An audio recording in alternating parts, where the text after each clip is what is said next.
Hey guys, I'm the Great Jedi and welcome back to the channel. So, Star Wars Jedi Survivor has officially launched this week and it sadly has some issues, mainly dealing with performance and bugs. I mean, if you just look at the overall reviews of the game across the board from EA Game Changers to players on Steam, it seems that the majority of them are negative, and that's not because it's a bad game, but rather just because of the poor optimization that results in poor performance, which in return basically makes the game unplayable. And honestly, I can't say I'm surprised. In fact, I actually called it before the game even launched and made a video about it, and it explained exactly why I decided to get the game on the PlayStation 5 rather than PC, because PC doesn't always reign supreme.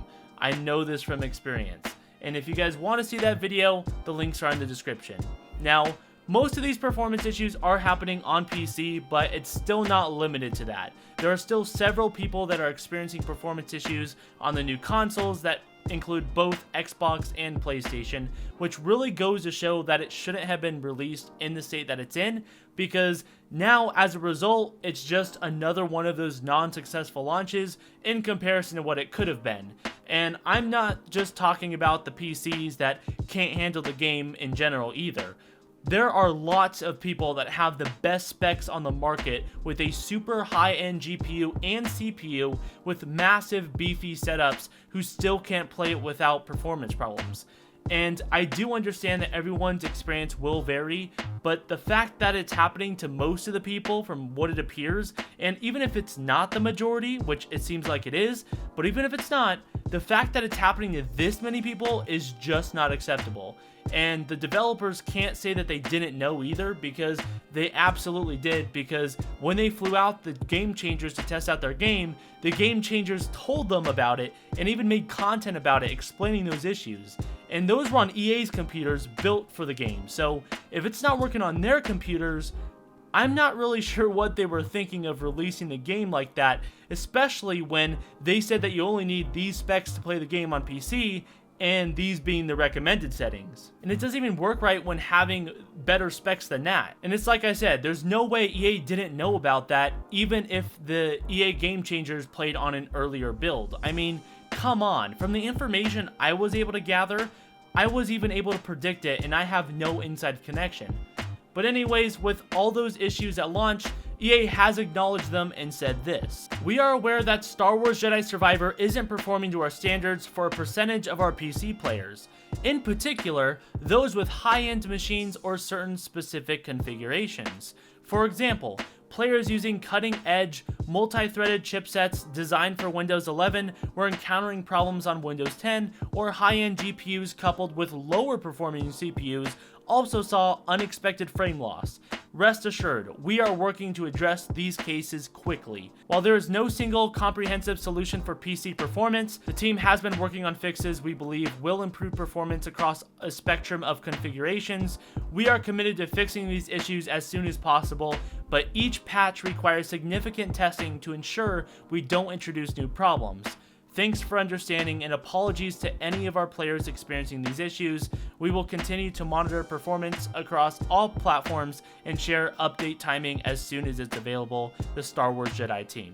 So with them saying that, I don't understand why they're phrasing things like the way they did.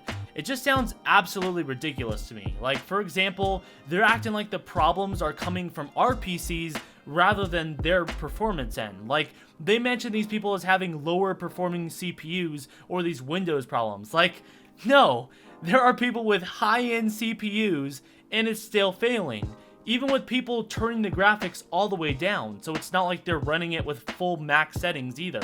And I'm also wondering what EA would consider lower, because they put out these minimum requirements, meaning the game should be playable with at least 60 frames a second with these specs, and that's not asking for much. Then they continue to say that they're trying to fix and monitor these performance issues across platforms. Wait, EA, did you just say platforms? I just thought from the paragraph above that it was with the PC specs. Like, come on, man, you're not fooling anyone with common sense. Like, which is it? Don't blame the people's setups that bought your game when you don't have it done right. Like, take some responsibility. I understand that everyone's experience can be different, and I'm sure it's good for some people and that there's no single solution for PC performance like you guys said. but we're not saying that. What we're saying is that we just want the game to be working right, especially for the $70 to $90 price tag that we paid. And I don't think it's fair to say in your statement that these percentage of players with this and this on PC will try and get it working for you, when in reality it's a huge percentage, not limited to PC, and nothing to do with their specs performing wrong. And I can say from my experience from playing the game so far, which is on the PlayStation 5, which seems to be the most consistent performing way to play for most people, I can say that I've actually experienced those performance issues in the form of frame drops here and there, and some occasional graphic rendering issues that take a second to pop in. But for me, it wasn't anything crazy or game breaking where it would lose the fun or anything, and it would fix itself after some seconds that goes by. So I've actually personally been very blessed with my experience, and some of you guys may be wondering why I'm mentioning all this stuff since I've had a great experience with the game so far, and since performance hasn't hindered me. Well, let me put it this way. I've been in that position before, and it sucks. Not only that, I'd rather play it on PC. I just knew this was going to happen, so that's why I got it on PlayStation, which is something I shouldn't have to do. And the main reason is that it should be done right regardless if I'm having a good experience or not, because it's happening to lots of other people and it's ruining the game experience by making it unplayable, which, bottom line, shouldn't be the case. And believe it or not, I actually don't like talking about all these bad negative things about the game, especially since I'm having a great time with it so far. I'd love to keep it all positive and happy-go-lucky, but it's just unacceptable and EA needs to know that. I feel like I've got to do my part, and if I'm never calling out the bad things, then it will never get changed. Just think about it. Why would they care? They showed us that they didn't care about these performance issues already. That's why they didn't delay the launch again to fix the stuff. They already knew about it. I want these games to be successful. I don't get anything out of talking about these things. So for those that think I'm going on and on this unnecessary rant just to be negative, see ya, bye. You're not gonna like this channel if that's what you think this is, because it's not that. In these updates, I report the news and give a little bit of my 2 cents. That's it. It's that simple. We stick to the facts. They make good decisions, then it's good news, and we give them the credit.